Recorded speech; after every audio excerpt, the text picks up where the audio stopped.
Boa noite a todos. Vamos iniciar nosso encontro desta noite com palavras do Espírito da Verdade que nos preparará para a compreensão dos pontos que devemos alcançar. Deus consola os humildes e dá força aos aflitos que a suplicam. Seu poder cobre a terra e por toda parte, ao lado de cada lágrima, põe o bálsamo que consola. O devotamento e a abnegação são uma prece contínua e encerram um profundo ensinamento. A sabedoria humana reside nessas duas palavras. Possam todos os espíritos sofredores compreender esta verdade, em vez de reclamar contra as dores, os sofrimentos morais, que são aqui na terra o vosso quinhão. Tomai, pois, por divisa essas duas palavras, devotamento e abnegação. E sereis fortes, porque eles resumem todos os deveres que a caridade e humildade vos impõem. O sentimento do dever cumprido vos dará tranquilidade de espírito e a resignação. O coração bate melhor, a alma se acalma e o corpo já não sente desfalecimentos, porque o corpo sofre tanto mais, quanto mais profundamente abalado estiver o espírito. Ele nos exorta ao devotamento e abnegação, no cumprimento dos deveres que a vida nos impõe ou nos convida. Tudo depende de como carregamos o nosso fardo, vendo nele um castigo ou uma oportunidade. Para completar a temática que vimos na semana passada, vamos ver um texto de Joana de Ângeles, do livro SOS Família. Responsabilidade no matrimônio. Interrogam muitos discípulos do Evangelho. Não é mais lícito o desquite ou o divórcio, em considerando os graves problemas conjugais, a manutenção de um matrimônio que culmina em tragédia? Não será mais conveniente uma separação, desde que a desinteligência se instalou ao prosseguimento de uma vida impossível? Não têm direito ambos os cônjuges à diversa tentativa de felicidade ao lado de outrem, já que não se entendem? E muitas outras inquirições surgem, procurando respostas honestas para o problema que dia a dia mais se agrava e avulta. Inicialmente, deve ser examinado que o matrimônio, em linhas gerais, é uma experiência de reequilíbrio das almas no orçamento familiar. Oportunidade de edificação sob a bênção da prole. E quando fatores naturais coercitivos a impedem, justo se faz abrir os braços do amor espiritual às crianças que gravitam o abandono, para amadurecer emoções, corrigindo sensações e aprendendo fraternidade. Não poucas vezes os nubentes mal preparados para o consórcio matrimonial dele esperam tudo, guindados ao paraíso da fantasia, esquecidos de que esse é um sério compromisso e todo compromisso exige responsabilidades recíprocas a benefício dos resultados que se deseja colimar. A lua de mel é imagem rica da ilusão, porquanto no período primeiro do matrimônio nascem traumas e desajustes, inquietações e receios, frustrações e revoltas que, despercebidos, quase a princípio, espocam mais tarde em surdas guerrilhas ou batalhas lamentáveis no lar, em que o ódio e o ciúme explodem descontrolados, impondo soluções sem dúvida que sejam menos danosas do que as trágicas. Todavia, há que meditar no que concerne aos compromissos de qualquer natureza, que a sua interrupção somente adia a data da justa quitação. No casamento não raro, o adiamento promove o ressurgir do pagamento em circunstâncias mais dolorosas no futuro, em que, apesar das renúncias e a fortes lágrimas, somente se consegue a solução. Indispensável que para o êxito matrimonial sejam exercitadas singelas diretrizes de comportamento amoroso. Há alguns sinais de alarme que podem informar a situação de dificuldade antes de agravar a união conjugal. Silêncios injustificáveis quando os esposos estão juntos. Tédio inexplicável ante a presença do companheiro ou da companheira. Ira disfarçada quando o consorte ou a consorte emite uma opinião. Saturação dos temas habituais versados em casa, fugindo para interminas leituras de jornais ou inacabáveis novelas de televisão. Irritabilidade contumaz sempre que se avizinha do lar. Desinteresse pelos problemas do outro.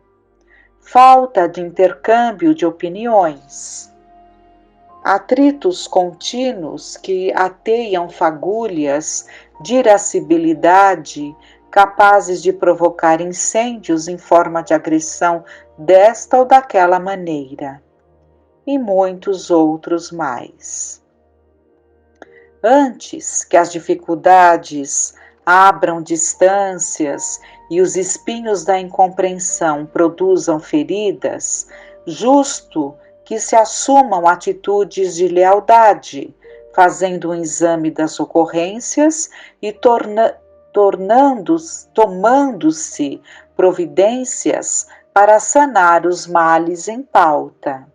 Assim, a honestidade lavrada na sensatez que manda abrir-se o coração um para com o outro, consegue corrigir as deficiências e reorganizar o panorama afetivo. É natural que ocorram desacertos, ao invés, porém, de separação, reajustamento. A questão não é de uma nova busca, mas de redescobrimento do que já possui. Antes da decisão precipitada, ceder cada um do que lhe concerne a benefício dos dois. Se o companheiro se desloca lentamente da família, refaça a esposa o lar, tentando nova fórmula de reconquista e tranquilidade. Se a companheira se afasta afetuosamente pela irritação ou pelo ciúme, tolere o esposo, conferindo-lhe confiança e renovação de ideias. O cansaço cotidiano, a apatia, são elementos constritivos da felicidade. Nesse sentido, o cultivo dos ideais nobilitantes consegue estreitar os laços do afeto e os objetivos superiores unem os corações, penetrando-os de tal forma que os dois se fazem um a serviço do bem. E, em particular, o Espiritismo, a doutrina do amor e da caridade por excelência, consegue renovar o entusiasmo das criaturas, já que desloca o indivíduo de si mesmo, ajuda-o na luta contra o egoísmo e concita-o à responsabilidade ante as leis da vida, impulsionando-o ao labor incessante em prol do próximo. E esse próximo, mais próximo dele, é o esposo ou a esposa, junto a quem assumiu espontaneamente o dever de amar, respeitar e servir.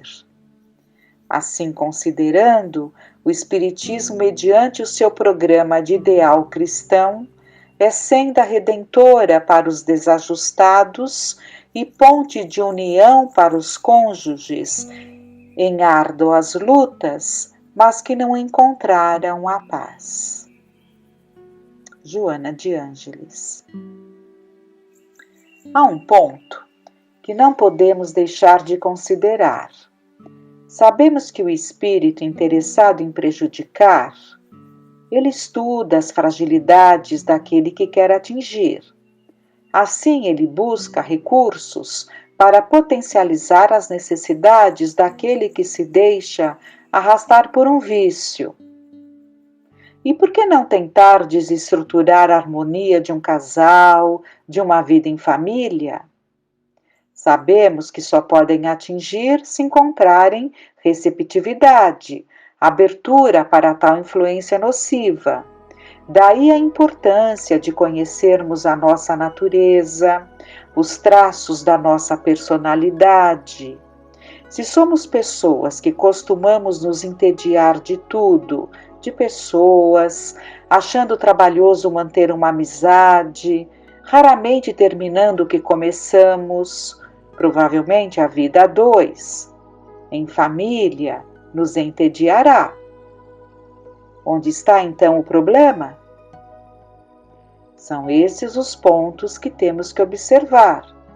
Quantas dores evitaríamos e viveríamos mais em paz e mais satisfeitos se observássemos o que não se cansam de nos aconselhar. Acende o sol do Evangelho em casa. Reúne-te com os teus para orar, e jamais triunfarão trevas em teu lar, em tua família, em teu coração. Se temos um mandamento especial direcionado aos filhos, honra a teu pai e a tua mãe, a que Kardec dedicou todo um capítulo, e que alcança a todos nós, porque, mesmo com pais desencarnados, temos que honrá-los. Agora, em especial a você, pai, que tem uma enorme importância na composição da família.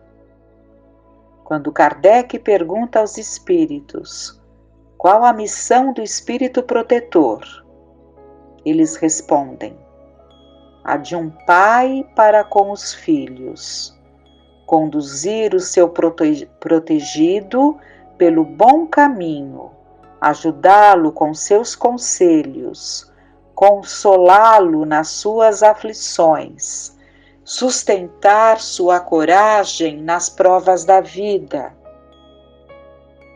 Quão grande então é a missão do Pai! Abençoe seus filhos, aqueça-os com o seu amor, com seus cuidados. Todo homem sabe da importância do seu papel no lar pelas características próprias de sua personalidade masculina. Todos sabem das lacunas causadas por essa ausência. Então, se a vida não transcorreu como você idealizou, continue sendo pai. Seus filhos serão sempre seus filhos. E cultivar esse amor te fará um enorme bem. Possam também os pais que já se foram serem presenteados com boas recordações, que o filho grato sempre identificará, mesmo naquele que falhou em sua missão. E aquele que deixou saudades, corações que ainda choram, muitas vezes está mais próximo do que se imagina. Que José, pai de Jesus, seja um exemplo de inspiração aos pais da terra. Que sejam protetores, acolhedores e cuidadosos com sua família. Tenhamos uma noite de paz.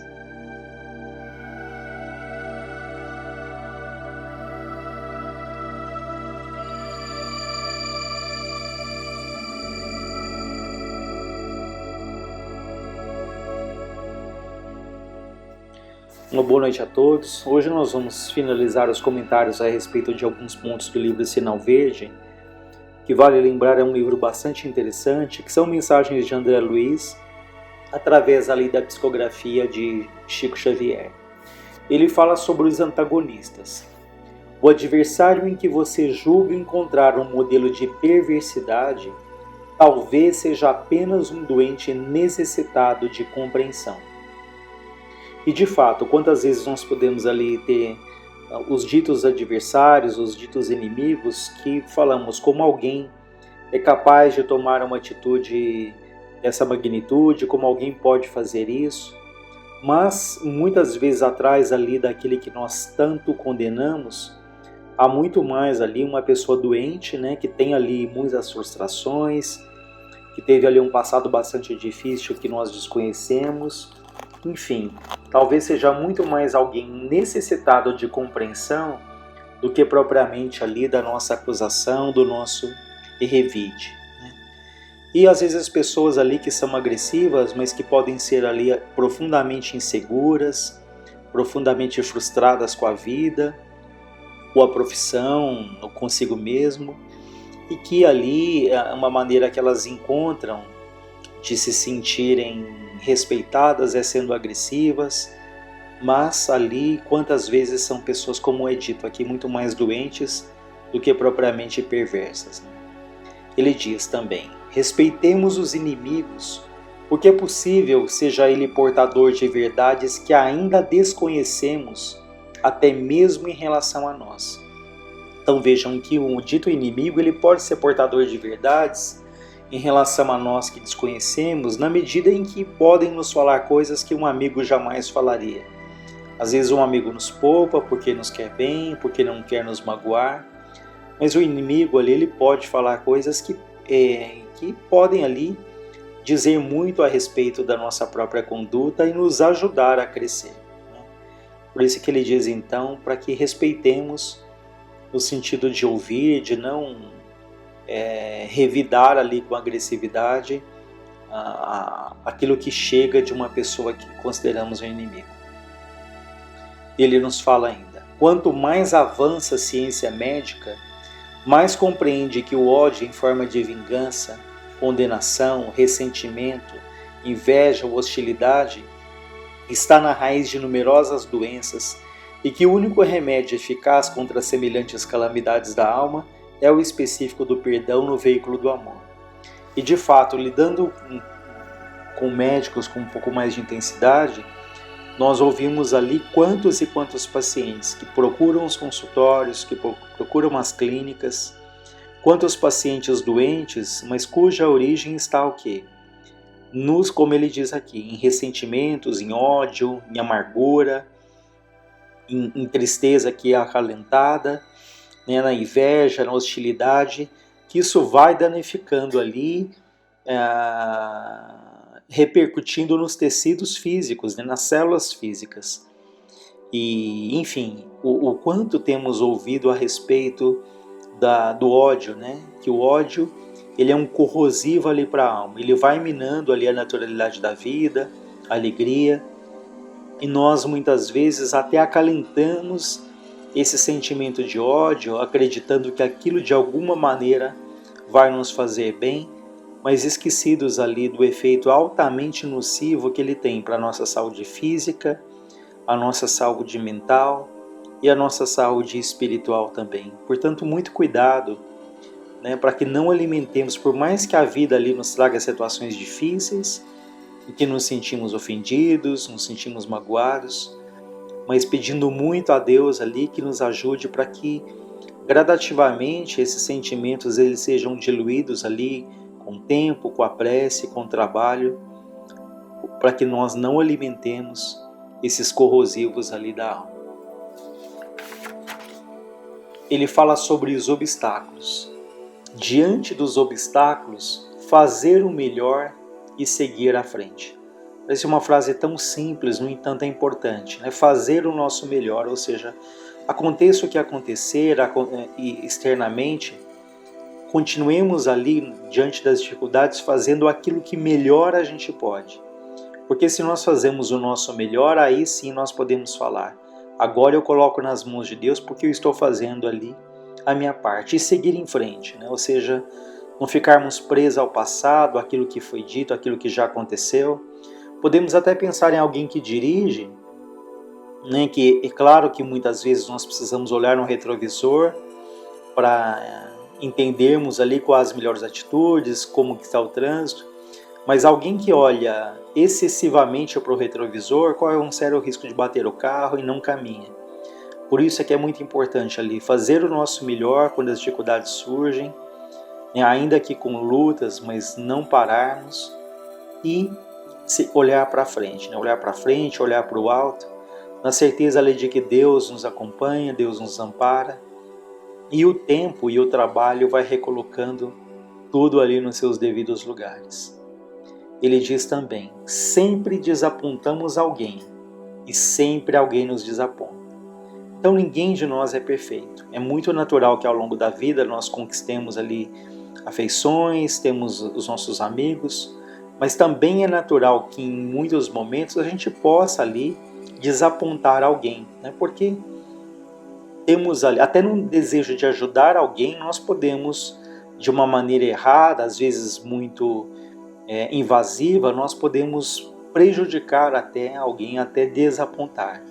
Então, da mesma maneira que nós somos humanos e que isso acontece conosco, nós temos que ter essa consciência também que em algum momento as pessoas nos desapontam. Então elas não são nem anjos, nem demônios por isso, né? Demônio, claro, numa linguagem aqui figurada, mas que são seres humanos, que têm as mesmas lutas, que têm as suas angústias, que acertam, que erram, né? Então, para que a gente não ali cobre, não exige dos outros uma perfeição que nós também não temos. É a tão falada empatia, que assim como nós esperamos que as pessoas tenham essa empatia conosco, tenham paciência conosco em alguns momentos da vida, igualmente nós devemos cultivar essa empatia em relação àqueles que convivem conosco e não ali massacrarmos alguém se em algum momento esse alguém faz algo que nos desaponta, que foge ali daquilo que nós acreditamos, daquilo que nós concordamos, né? Então, respeitando ali os momentos ali de erro das outras pessoas, como esperamos que os outros também tenham essa paciência e esse respeito naqueles momentos em que também erramos. Ele diz: depois de um problema, aguardar outros. É curiosa essa frase, né? Depois de um problema, aguardar os outros. Parece ali uma frase até meio pessimista, mas não, é mais no sentido de entendermos que a vida, ela nos oferece ali os nossos problemas, as nossas dificuldades, e quando esses problemas eles são solucionados, é muito natural que mais para frente outros surjam, porque esses outros nos estimulam, nos tiram ali de uma zona de conforto, eles despertam capacidades que até então estavam adormecidas, que estavam latentes ali.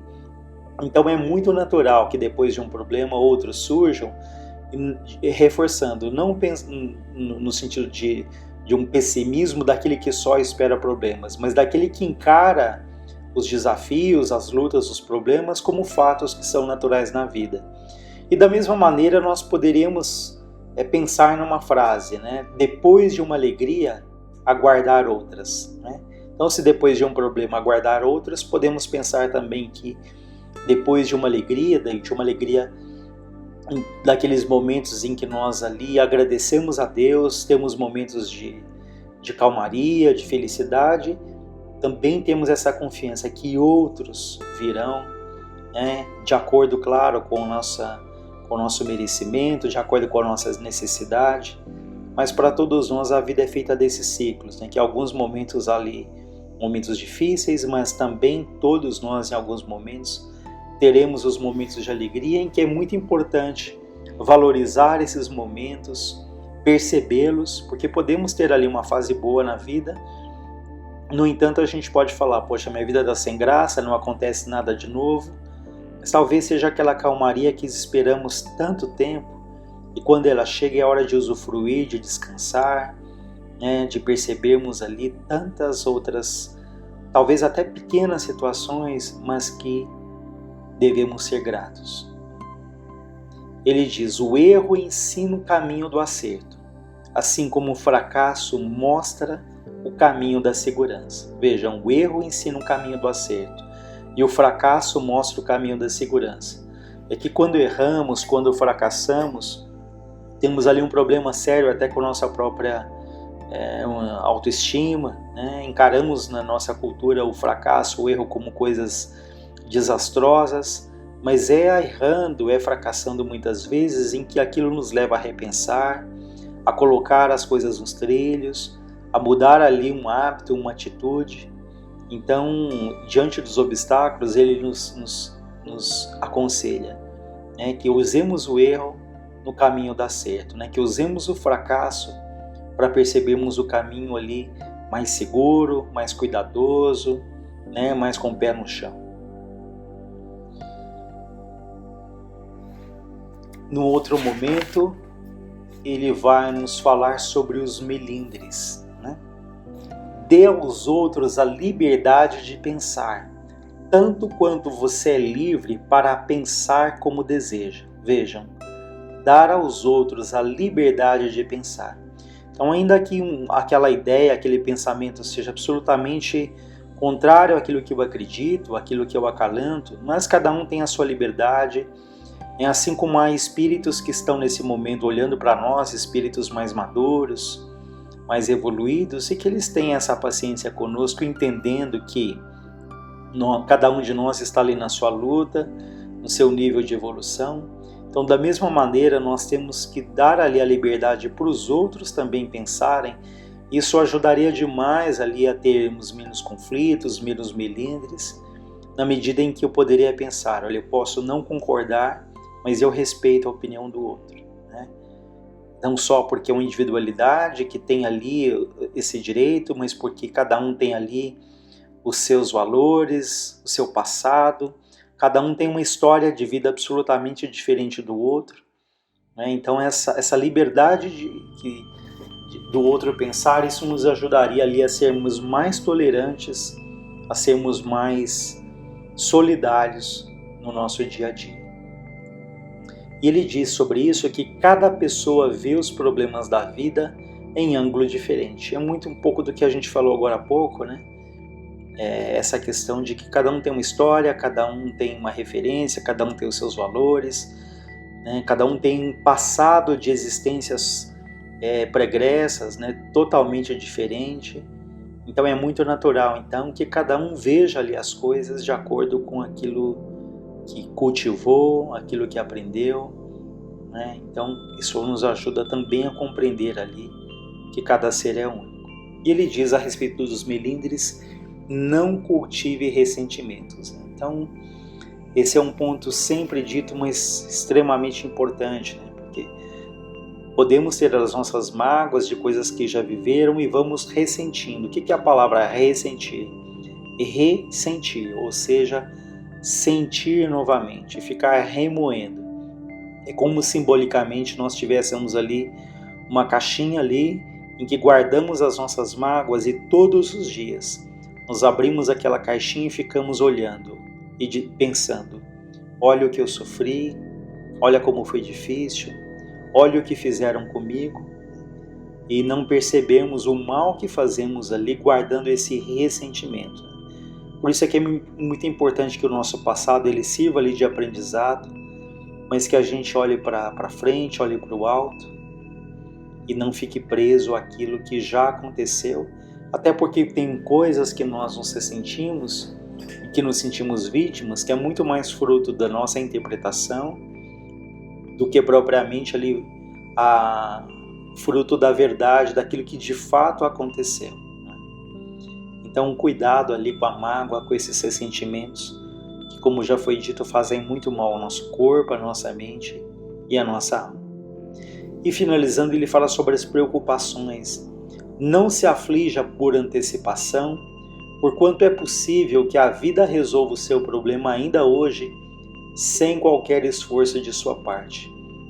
E como temos percebido isso, né? Que ficamos ali atribulados, com a mente absolutamente tomada pelo medo, pela preocupação, E quantas coisas temos tanto medo que elas não se concretizam, que elas não acontecem. Então sofremos muito mais por essa preocupação, né, que é ocupar-se previamente, né, preocupar, do que propriamente pelo fato se ele acontece. E às vezes ele acontece não com aquela intensidade que tanto tememos, né, ou se são situações difíceis, a gente olha para trás e veja, olha, passamos por tantas situações, estamos aqui e sobrevivemos, estamos caminhando. Então, ele nos aconselha para não nos aflijamos tanto, com tantas preocupações, com tanta ansiedade, com tanto medo, né? Que Deus ali estará ao nosso lado e ninguém vai passar absolutamente nada do que não tem ali um aprendizado, uma necessidade. Tanto que ele fala, antes das dificuldades de agora, você já faceou, né, já passou, já se deparou com inúmeras outras dificuldades e já se livrou de todas elas com o auxílio invisível de Deus. E ainda complementa, uma pessoa ocupada em servir nunca dispõe de tempo para contar injúria ou para acalentar injúria ou ingratidão, né? Então aquele que se dedica, que se concentra no seu crescimento, ele não vai ter tempo ali para injúria, para ingratidão, para maledicência, para fofoca, para o excesso ali de queixas, né? Porque ele tem tanta coisa para fazer que ele não vai encontrar esse tempo para ficar se dedicando ali à ingratidão à vida. Por isso ele fala para finalizar então, trabalhe antes, durante e depois de qualquer crise, e o trabalho garantirá a sua paz. Então nos momentos de crise, o que ele nos aconselha? Trabalhe antes, trabalhe durante e trabalhe depois, né? Porque como foi dito, esse trabalho e o tempo, ele vai recolocando tudo nos devidos lugares. Olhamos para trás e percebemos que situações que pareciam ser insolúveis, dramas que pareciam ser ali intransponíveis, e nós atravessamos ali aquele mar, aquele revolto, aquela tempestade, e estamos aqui. Então, da mesma maneira, quando atravessarmos outra crise, ele nos aconselha, trabalhe. Né? Trabalhe antes, trabalhe durante, trabalhe depois. Então nós vamos agradecendo a Deus, a Jesus, nosso Mestre, aos Espíritos amorosos e pedindo sempre por todas as famílias, por todos os lares da terra. Que jamais nos falte o bom ânimo, a boa vontade, que jamais nos falte a certeza de que Deus, em sua infinita bondade, tudo sabe, tudo vê, acompanha nossos passos com todo cuidado, com todo amor, com toda atenção. Tenhamos todos um bom final de semana.